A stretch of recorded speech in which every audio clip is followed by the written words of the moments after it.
So the first of these three buckets that I talk about is an appealing book, and how do you do that? The first and the biggest tip that I give is to create a book proposal. Now, normally a book proposal is used when you're pitching your book to like a traditional publisher, right? And so you want to summarize the book, and you want to identify the target audience, and you're going to walk through that whole process. And there's a whole lot of components in a book proposal, but that is very, very valuable even for self-publishers because it makes you take the steps of identifying your target audience. And if you do this early enough during the writing process, you can make sure that you're appealing to a broader audience. For example, if you're writing your memoirs and you're laying out all the interesting things that happened to you in your life, that's wonderful, and it may appeal to your family, your close friends. But if you think about, oh wait, what about target audience? I wonder what other readers can get out of this besides people that just know me and care about me and want to know about my life story. You can try to come up with lessons learned during that life, story, and then make the book more appealing to like a self-help type of audience. And so that's the idea. You want to think about target audience while you're writing the book, not necessarily after you published it. Then it's kind of too late, right? So you want to think about target audience, and that's one thing you have to identify in book proposals. Another important thing is you're going to look at your competition. So for my first book about college teaching tips, luckily there's not a lot of competition for books for professors. And so that was wonderful. And I could look at the prices, and then I could say, oh, wait a minute, these guys are charging 25, 30, 35 bucks, which is wonderful. If you're a newbie like myself, and this is my first book that came out, it gives me a lot of room, right? For I could try to lowball, come in on the market cheap and try to get sales that way, and I'll still hopefully make a profit. That's the idea. Whereas my last book, this one is crowded market. Lots of wonderful books that are even better than mine, frankly, and they're cheap. Joanna Penn is one of my favorite authors. I love her. Her website, thecreativepenn.com, is wonderful. So many helpful articles on how to write books, how to market books, and all the other things that are related to how to make a living with books. Love her. She's wonderful. And she has a book called How to Market a Book. And I think it's the third edition that's already out. And I read it. I love it. It's wonderful. Highly recommend it. But anyway, that's a crowded market. And the prices are pretty low, fairly low. They're not like 30 bucks a book. So I knew going in it was going to be tougher to make money on this book. And I've been right so far. This is not selling as well as the others. But I have good reviews, and I won book awards and all those things. So it's a good book. I'm happy with it. But there's not as much cushion there for trying to make your money back and hopefully get a profit. So these are the kind of things going in with open eyes if you do the book proposal up front and walk through those steps to figure out, what's this about. Anyway, so, and you can also think about special marketing opportunities. So when you're doing, like for my first book, for example, I was trying to figure out how, is there any special marketing opportunities for this book? It's for college teachers. And I got the idea I should send around a free copy of that book to local colleges all over Texas and Louisiana and see if I can get feedback. Because if they would buy them and then give them out to their new instructors, there could be a market there. And, one college might buy 50 at a time or something. That would be awesome. So I bought like 80 books, shipped them all out to all these colleges around Texas, Louisiana. Zero sales. I even followed up with a letter later. That particular plan didn't work out. I think I've sold to one college in Kentucky, I think it was. They bought like 30 books, which I was very grateful for, but I don't think it had anything to do with the books I sent out, to local Texas and Louisiana. Any questions so far? Okay, good deal. If you have any questions, or I'm gonna bite my tongue, or else I all will right, interrupt you every 5 all right, that's fine. So another thing you can do to make an appealing book, which is hire a professional editor. And the ones I've used a gentleman out of New York. He was an editor for Scholastic, not magazine, but Scholastic, the publishing company, K through 12 books. A lot of people are familiar with him. And I wanted him in particular because this is about college teaching. I knew he knew about the teaching world. And so he was very instrumental in giving me ideas and tips.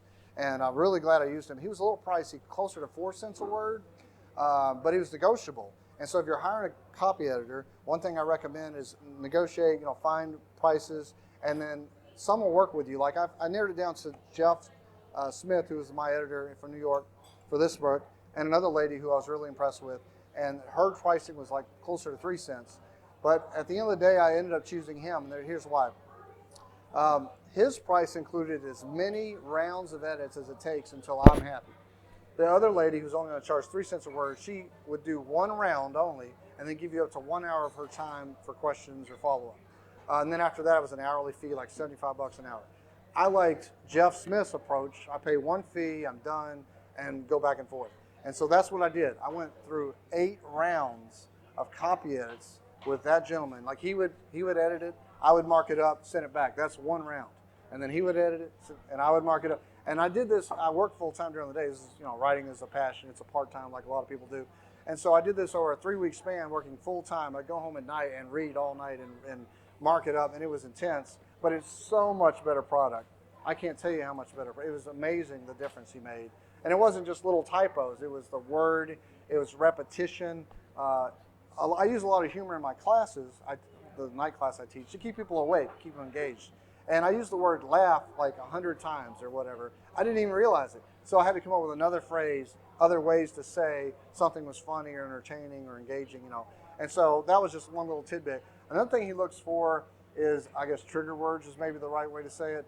And so I had a joke in there, a harmless joke about, it was actually a story, it wasn't a joke. It was about how I'd taken my son to a class for toddlers, and Gymboree is called. It's a popular class. So anyway, after work one day, I throw on an old pair of shorts and t-shirt, and I grab my wife and my son. It was actually my daughter, I'm sorry. She was 1 year old. We go to the class. We get there in the last second.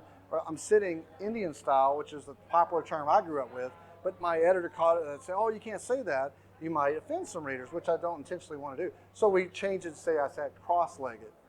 But that was an important part of the story, because later all the moms, is me and a bunch of moms, were all like checking me out. It was really uncomfortable. I'm like, what? Why are these ladies checking me out? Like, I guess I still got it, and I'm feeling all, pretty good about myself. And at the break, like halfway through the class, they let the kids play in the middle of the room, and then the parents sit on the sides. My wife comes up to me and says, hey, I really like your underwear. I said, what are you talking about? I looked down, I had this giant hole in the crotch of my britches, from the old pair of pants that I threw on at the last second. So embarrassing. So anyway, my point of that story is you got to be careful the way you phrase things. You don't want to turn off your readers unintentionally, right? So that's the kind of thing that your editors will look for. But again, price them around. A lot of them are negotiable. You can get a free sample, so you can send them the first chapter or anything you've written, and then you'll get a flavor for their style and their word choices and things like that, and how easy it is to work with them. So I recommend doing all that. If you want to hire a cover designer that's professional, again, this is all an ideal situation. I'm not going to be mad at you if you choose not to hire someone. You can go to Fiverr or your college kid neighbor who does graphic illustrations.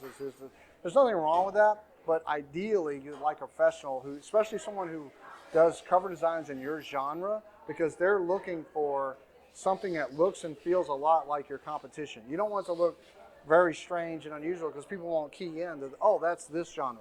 For example, if you write romance novels, what's on the front cover of every romance novel? It's this poor, I say poor, it's usually a young man who can't afford a shirt, right? And he can't eat much because he's skinny as all get out, right? And so I feel bad for the guy. But anyway, apparently this is very attractive to the romance target audience. They love to see that. So you see that, you immediately know that's a romance novel, right? And so children's books have their own look. There's always not always, there's usually a look and a feel to your genre. So no matter who you hire for your cover design, you want to think about that. You want it to look appropriate for your genre, so it kind of clues in the reader, so they know immediately, oh yeah, this is something I'm looking for, or whatever. So that's something I recommend. Another thing is I use a interior designer, a graphic designer, to do the interior formatting. Pulgaris is who I use. They're very popular. They've done a lot of work for Joanna Penn. Mark Dawson is another famous UK author. Lots of other famous authors use Pulgaris. They're very reasonable. It's a husband and wife team out of Australia. And Jason and Marina, I think is their names. Very, very talented people, very professional. I've used someone else. I won't name their names, but they were very, very expensive for my first book. They did the interior formatting and they converted it to ebook, and it was like $500. It was ridiculous. And I went to Pulgaris Studio, which is the one I just mentioned from Australia, and it was like $125 for my next one, or maybe even less than that. This one was about 150-ish. So very reasonable, very professional. They caught a lot of typos that I did and things like that.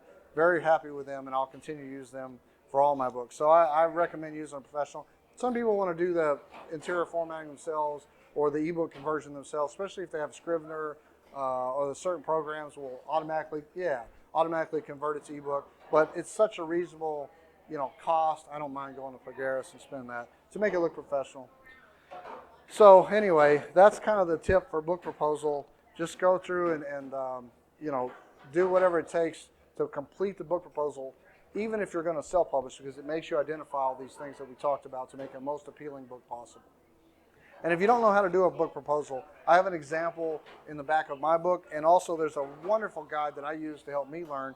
It's called The Essential Guide to Getting Your Book Published, and it's by Ariel Eckstedt and David Sterry. Wonderful, wonderful book, and it walks through all the ins and outs of creating a book proposal. Okay, so the next page in my handout, I just talked about the different copy editors. One I've already mentioned, Jeff Smith, and again, he was about 4 cents a word. Very, very intelligent, very professional, great job. The last book, I used a different editor, a local gentleman who's also an author, Kurt Locklear, and he writes books about, they're fiction books based, it's sort of historical fiction based on the Civil War era, and he has like 3 books out now, I believe, or his third one's coming out soon. And Kurt is a wonderful guy. I've known him for years, and he was actually a beta reader at first, and I was planning to use Jeff Smith again. And he gave me such detailed, wonderful comments for a beta reader that I said, I should, he mentioned he also does professional copy editing, and I thought, wonderful. I like the idea of using someone local because we can go meet in a coffee shop, or we ended up Panera Bread is where we met, and we could have coffee and talk about it. I can talk to him on the phone, whereas Jeff Smith, New York City, never talked to the gentleman, even though he's done 3 of my books. I've never been able to meet him. It's always email, and he's very responsive, and I'm very grateful for that. But there's something about being able to meet someone in person and talk to them and communicate. Plus, he focused on something that my other editor had not, which is white space. Especially if you're writing nonfiction, you can use things like bullet points, kind of break up the page. But even if you're writing fiction, the idea is to write smaller paragraphs. Don't have a whole page, wall-to-wall words, because it's intimidating. People have shorter attention span, or they just prefer something with shorter bite sizes. It's not so inundating when you're trying to read through it. So I love that concept, and I'm really glad I used him for that because I learned a lot. And whether I go back to him or Jeff, I'm not sure yet because they both did a great job. Kurt was a little cheaper. He was closer to 3 cents a word. So that was another reason why I liked using him. But anyway, that just gives you a little idea on the process and who I use. Y'all have any questions about copy editing? Or? This reminds me of most of my college papers. 5-inch font, triple space, 20-inch margin. Right. Exactly. It's funny. Are you supposed to condense it, like as few pages as possible? Or Well, that's the book. Yeah, true. Yeah. So the next page is about cover designers. These are just a few I've used. The first couple I used, I was really happy with. This one was way expensive. Derek Murphy, who has he has a bunch of books out, Guerrilla Publishing, and a bunch of others that help authors. He has a wonderful website as well, The Creative Indie. He has a Facebook page for Guerrilla Publishing, and I'm a moderator on there for whatever that's worth. But he designed this cover. He did that for years, and he finally got his PhD in literature or something, and now he just writes books. He doesn't do the cover design anymore, but he does a lot of marketing books and things like that. So I used him. He was like $850. I don't recommend spending that much. That's a little bit much. Part of the reason it was so expensive is I also did a hardcover because I was trying to get my book in libraries, and I've gotten about 24 libraries in the U.S. That's not very many. Did buy presumably my hardcovers. But if you go to worldcat.org, it's a free website, and you can find where your books are in all the libraries around the world, not just the U.S. So that's an interesting. WorldCat, C-A-T, worldcat.org. And you can just search for your name or the name of your book. What's that? How did they choose that? I don't know. Catalog, World Catalog? I'm guessing. I don't know. That makes sense. Yeah, so most of the libraries, not all of them, but most of them subscribe to that, and you can find your book, or any book, not just yours, anywhere in the world. So anyway, so I used, this cover designer charged so much partly because he did a cover design for paperback and hardcover. It's the same look, but the spine is different. But he's got to do more work to make a separate one, so it costs more. Plus, he did my ebook cover and some other, little banners and things for social media. So all that was like $850. I don't recommend spending that much, especially at your first book. This guy, Octagon Lab, no longer in business. They did a great job. It was like $300. That was paperback and ebook only. And then this guy, they are still in business, ilovemycovers.com. Rob Williams is a gentleman. and I have his name in here. If you use KOWIS 30% sign, he'll give you 30% off, which I'm a little jealous about because I only got like 20% off as normal, fee. But I told him I give these speeches to authors. He said, okay, you can offer this. I said, sure, whatever. I don't care if you use him or not. He did a really good job, I thought, on this cover. And one of the things he did for me, and I highly recommend this as a great tip, is whoever you choose for your cover design, get the final 2 or 3 covers, your final choices, and take a picture, a single picture that's best. But if not, just you want to put it on your website and then put links out to all your social media and ask for their opinion. You would be amazed at how many comments, likes that you get. So many people say, and some are just say, I like A best or I like C best. Some of them go into great detail. Oh, I hate yellow. You've got yellow in there. This is nasty. This reminds me of my childhood, horror story, whatever. Some people have a visceral reaction to your covers. But you get wonderful comments. So when I designed this one, I did that.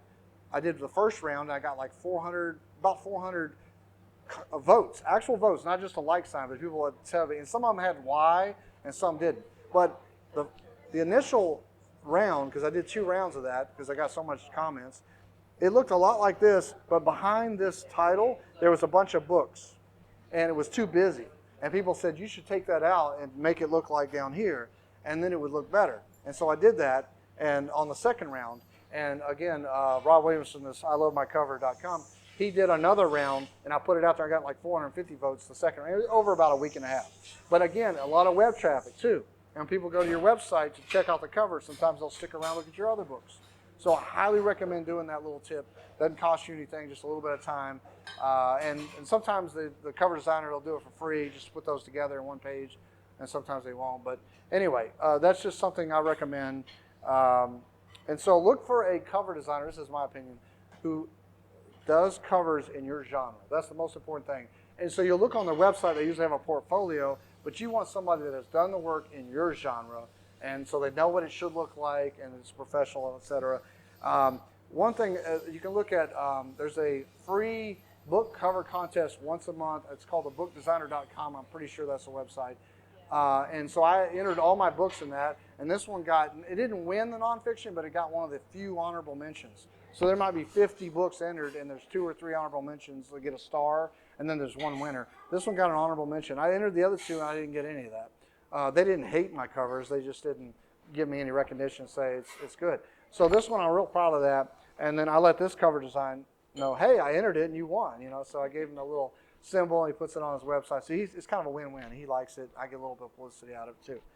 So, I have an idea for the engaging book. I'll probably win you a contest. Have a professor hunched over smooching with one of his co-workers. oh my gosh. Playing on the word engaging. Oh, wow. That's really engaging, right? That's a little edgy, too. Our students have whispering magnificence. Oh, how funny. Yeah.